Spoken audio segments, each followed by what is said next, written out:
Hello, ladies and gentlemen, and welcome back to Common Sense Crypto channel. As with you always, this is Rich doing another video today on XRP. So I hope you're all having a wonderful day today, wherever you are in this great world. We're going to talk about XRP. I'm going to start with this. As a ballpark, you can expect the big banks to charge 3 to 5% in exchange rate cost on a SWIFT transfer. The exchange rate will vary based on the amount you send. It is worth noting that for larger international transfers, the exchange rate cost tends to be far more significant than the fees.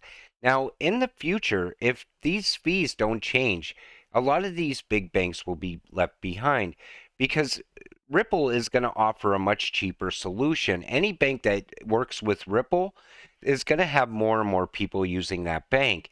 It's almost like this. You walk in, say you want to send money from the US to Mexico, and there's two solutions, and one is cheaper than the other. You're definitely going with the cheaper solution. And those banks will make money in bulk because more transactions will be happening using those banks. The UN Capital Dev Fund is building a handbook on the implementation of interoperable payment schemes led by governments, central banks, or regional economic communities. They're asking for experience of countries with Ripple and Ripple users for cost analysis. From experience of different countries, especially those where FSPs have integrated with global payment networks and international hubs such as Ripple, MFS Africa, Thunes, TerraPay, etc., providing a cost analysis tool allowing governments to assess the cost of implementing a domestic interoperability or regional interoperability solution. Everybody's going to look at the cost. If something's cheaper, they're going to use it. That's what it comes down to. And I believe year over year, Ripple is going to take more and more of Swift's business, pushing the price up on XRP. Exciting confirmation, TerraPay works with Ripple in press release.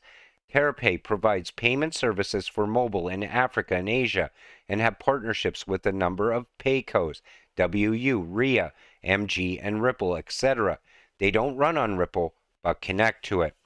And we're starting to see this system literally get built from the ground up because we're so early in the crypto. We're watching this crypto and that crypto partner up, kind of like QNT and XDC, or HBAR and ALBT. All coming together. It's this crypto partnered with that crypto partnered with this bank partnered with this company. That's going to build the new financial system. And if you pay attention to it, you could see it literally get built from the ground up, like I said. XRP ODL, Navati Payments is leveraging RippleNet's ODL service and XRP for instant cross-border payments from Australia to Southeast Asia. And we see this almost on a daily basis. When all of these on-demand liquidity corridors go live all at once, that would be the flip of the switch moment. The lawyer representing Ripple XRP thinks SEC Chair Gary Gensler will pursue more regulatory action that will drive crypto prices lower. Now, I believe Gary is out to kill all of crypto at this point. But I believe if they lose against Ripple, Gary will step back from crypto. I don't think he's going to rush to take another crypto into a lawsuit right away.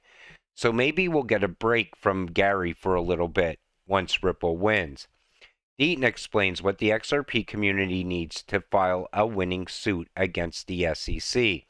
Now you got to remember, he's out there filing this on behalf of the 75,000 XRP holders. He says you need specific evidence. This is why we need an investigation into the decision to file the case and why it was filed, when it was filed, and how it was filed.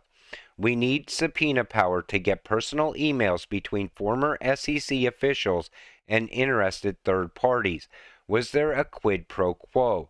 There could be enough evidence to get over the hurdles and meet the high burden and not get dismissed quickly like the Madoff cases. But you need more. It bears mentioning that XRP holders have been the biggest losers in the SEC versus Ripple case, despite the regulator's mandate to protect consumers, as Deaton highlighted in his writ of mandamus. The SEC's stance that XRP constitutes a security is unprecedented in over 70 years of securities law. It contradicts previous guidance like Howey test. Notable, anything can be packaged as a security by an investment contract. However, that does not make the underlying asset alone a security. So in other words, what he's saying is we have to have a winning case before he takes the SEC to court. He doesn't want it to get dismissed quickly. And that's why those Hinman emails are so important. They can play a pivotal role in any case we file, such as the class action against the SEC. XRP Ledger developer sounds alarm over new Ripple scam. Now, most of you might have seen this if you're on crypto Twitter. Wind, an XRP Ledger developer, recently took to Twitter to warn that there are no current airdrops, events, or giveaways being conducted by Ripple. He attached a screenshot showing a fraudulent offering that is supposed to be conducted by Ripple. And I see this on a daily basis. And it's always a giveaway or click this link to find out more information. You don't want to click on any of it. And you don't want to fall for any of this. There's going to be more and more scams, especially when the price of crypto really starts taking off. That's also why it's important to never keep your crypto on exchanges. No exchange is 100% safe. I will say it again. XRP unexpectedly comes into spotlight for BNB whales. Now, we see whales moving a lot of XRP all the time, but this is a little bit beyond that. According to data provided by Whale Stats, XRP was one of the most used smart contracts among the top 90 BNB holders yesterday. At one point, XRP turned among this group of investors unexpectedly rose by 241.5%. In doing so, the asset gained 2% of the total value, with BNB, BUSD, and various BNB chain wrap tokens traditionally accounting for a large share. Interesting, the trend continued today, with XRP remaining in 6th place among BNB's most used smart contracts. Its usage fell 83% over the day, but it still has a chunk of 0.64% of the total. It was later reported by the same Whale Stats that XRP is in the top 10 purchased tokens among the 2,000 largest BNB whales today. More and more whales are showing interest in XRP. That's what this comes down to. And there has to be a reason for that. What do they know that we don't know? Now, this was blown off as FUD earlier today. I actually seen this and I want to share it with you. Ripple, how soon after settlement does Klaus want to roll out the wearable version before full implant mode is mandatory?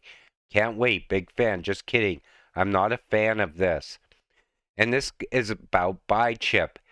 So this I mentioned in the past, and now it looks like people are really starting to wake up to it. Microchip, U.S. company, Microchip implants employees, and XRP. We are moving faster and faster to cashless payments and digital assets.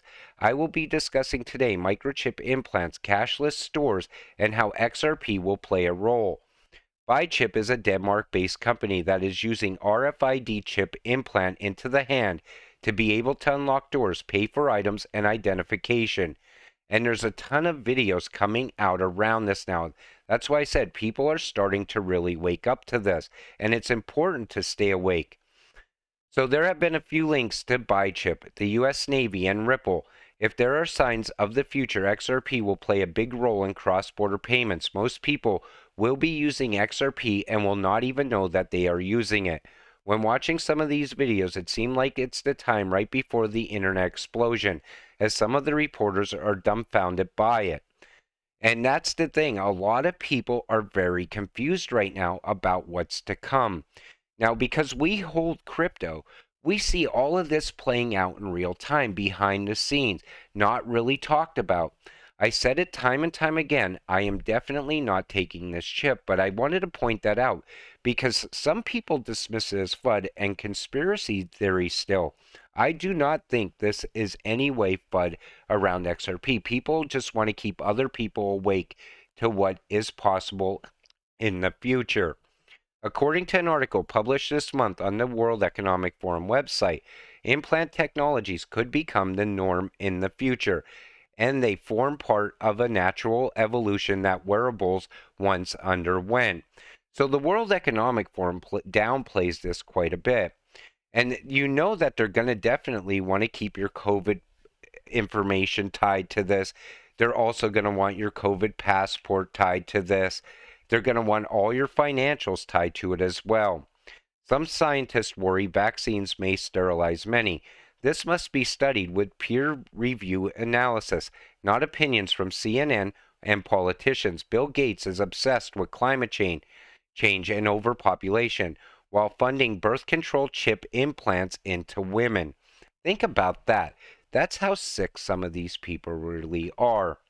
They're about taking and depopulating the world.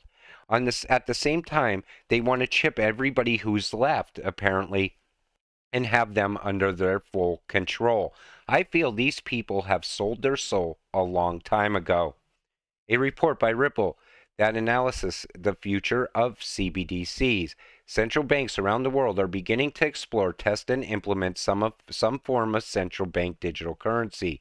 The future of CBDCs is Ripple. That's why anytime you see cashless society or you see the chip implants, it all comes back to Ripple. Because Ripple is going to be the payments system of the future. If the chip is the mark of the beast, like I said in previous videos, it's definitely going to be tied to RippleNet. Because I believe everything you buy in the future somehow, some way will be tied to your XRP. And most people outside of crypto won't even realize they're paying with cryptocurrency in the future. They won't have any idea really what XRP is or what XRP does, but they'll be using it on a daily basis. With that said, I'm going to wrap up this video. I want to thank you all for watching. I appreciate all of you watching. Like I said, that wasn't FUD. I actually wanted to show that because it was dismissed as FUD by some people. And that's probably one of the biggest things people need to stay awake to, is the fact that chip implants are on their way. But we'll see you in the next video. Have a great night.